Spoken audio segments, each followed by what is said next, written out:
با سلام به شما بینندگان بینیت گرامی رادیو زودی، شالوگل خوجه هستم. ساعتی 10 به وقت پراگ در خدمت شما عزیزان با خبرهای تازه و امیدوارم که تا آخر صحبت ما را همراهی میکنید و در برنامه خبری که 3 ساعت پس در همینجا در پخش مستقیم تقدیمتون می شود ما را تماشا خواهید کرد.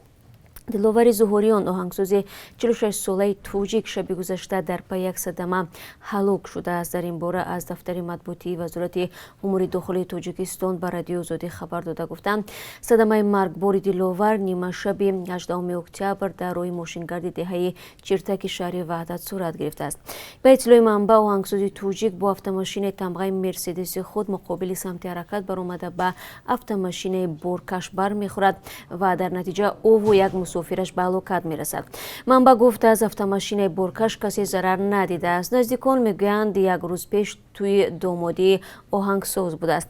اسم دلوری ظهوریان هنوز از سالهای 2000 با آهنگ‌های معروفی که برای سراینده‌های آوازه‌دار توجیک نوشته است شناخته شد. او برای سرای قاسم، شبنمی سرای، فرزانه خورشید و منیژه دولت و سیراج‌الدین فوزیل و چندین سرای دیگری اسرت توجیک آهنگ می‌نوشت. خود او در یک مصاحبه سال جاری گفت که مؤلف نزدیک 500 آهنگ می‌باشد. شهردار مسکو سرگئی سابیانین میگوید شماره مهاجران کاری در پایتخت روسیه 40% کاهش یافته است. بنابراین مقامات مسکو آدمان را برای کار از دیگر منطقه‌های روسیه جلب میکنند. با گفته سابیانین نه همه مسکوگی‌ها آماده‌اند که در دست بیل و جارو بگیرند. شهردار مسکو پیشتر گفته بود که کاهش شماره مهاجران با پاندمی کرونا ویروس و بسته شدن مرزها ربط دارد. او هشدار داده بود که مشکل‌ها پیش خواهد آمد. مسکو در فصل سرما گروه‌های علاوگی را برای کارهای دستی موقتا جلب میکرد اظهار داشت. او شهرداری مسکو از نارسایی کارمندان در ساختمان‌های شهر نیز خبر داد. مرزها با کشورهای بسته شدند که ساختمان‌های مسکو را با نیروی کاری کافی تامین میکردند. متاسفانه بیناکاران روس نمیتوانند جای آنها را پر کنند. در حال حاضر در ساختمان‌های شهر ده‌ها هزار کارگر نمیرسد افزود سابیانین.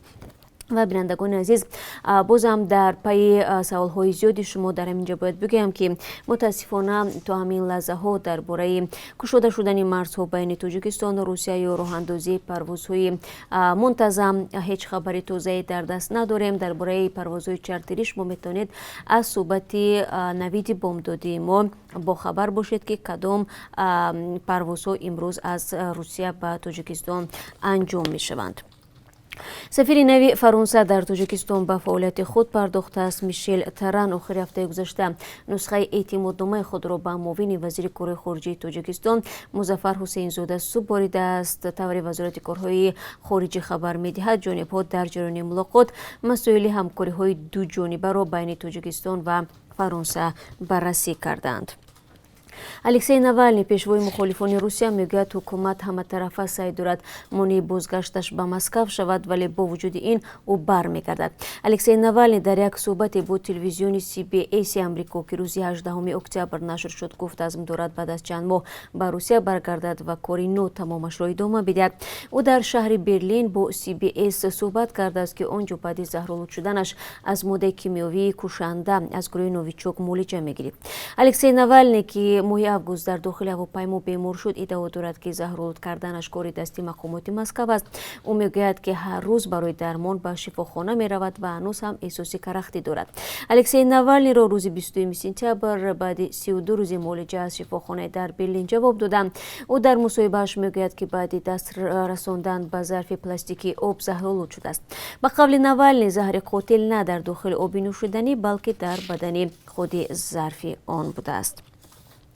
زلمه خلیلزاد فرستاده خاص آمریکا برای افغانستان روز 18 اکتبر گفت که ادامه حمله و خونریزی میتواند مذاکرات صلح در کشور را از راهش بیرون کند. او در این باره بعد از بمبگذاری مرگبار در شهر غور صحبت کرد که در نتیجه آن 14 نفر کشته شدند. عین زمان نمایندگان حکومت افغانستان و طالبان در قطر برای پایان دادن به جنگ 19 ساله در کشور گفتگو دارند. زلمه خلیلزاد در توییتر نوشت که خشونت مدت‌های دراز افغان‌ها را دنباله‌گیری کرده است و фоҷиа дар ғор ки дар назди қароргоҳи пулӣ сурат гирифт яке аз намунаҳои нави он аст. ӯ ҳушдор додааст ки боварӣ ба он ки бо зӯроварӣ касе метавонад тарафи дигарро ба гузашт водор кунад бисёр хатарнок аст, зеро ба қавли Залмай Халилзод раҳбарони Афғонистон дар гузашта бо ҳамин бовар хато карданд. Дипломатияи амрикоӣ хост тамоми муқаррароти созише ки қабл аз оғози музокироти сулҳ дар Қатар ба имзо расид риоят шавад. Рӯзи 18 октябр дар натиҷаи таркиши бомб дар шаҳри Фирикӯҳ маркази вилояти ғор 14 нафар кушта шуданд ва 119 тани дигар ҷароҳат бардоштанд. раиси вилоят гуфт ки бомбгузорӣ кори дасти Толибон аст дар шаҳри Душанбе бошад. тавре шумо агар хабар дошта бошед, дирӯз бо намоиши маҳсулоти кишоварзӣ аз ҷашни Мергон таҷлил карданд. Таърихшиносон Мергонро ҷашне аз аҳди бостон медонанд ки пас аз ҷамъоварии ҳосили кишоварзӣ таҷлил мешуд. соли 2009 ҳукумати Тоҷикистон бо тасвиби қарори Мергонро ба қатори ҷашнҳои миллӣ дар кишвар ворид кард. Мақомот мегӯянд бо инро иди фаромӯшшудаи бостонии мардуми тоҷикро дубора эҳё карданд. Мунтақидон инро як ҷашни пурхарҷи нозарур медонанд ки ба ҷуз аз намоиши сохта чизе ба мардум намедиҳад. ҷашни Мергон бояд ҳар сол дар якшанбеи 3 моҳи октябр баргузор шавад. хуб, бинандагони азиз, ин чанд хабари тозае буд ки то ин соат ба дасти мо расид. бо хабарҳои бештар аз ин ва бо гузоришҳои рӯз шуморо дар барномаи хабарӣ дар ҳамин ҷо дар пахши мустақим мунтазир хоҳем буд. рӯзи хуб бо барорӣ дошта бошед. сипос ки моро тамошо мекунед ва ҳамин гуна агар ҳар хабару видеое доред, лутфан то шурӯи барномаи хабарӣ ва ё баъд аз он дар ихтиёри радиои Озодӣ бигзоред ва мо талош мекунем ки хабарҳои шуморо пайгирӣ кунем. боқӣ саломат бошед.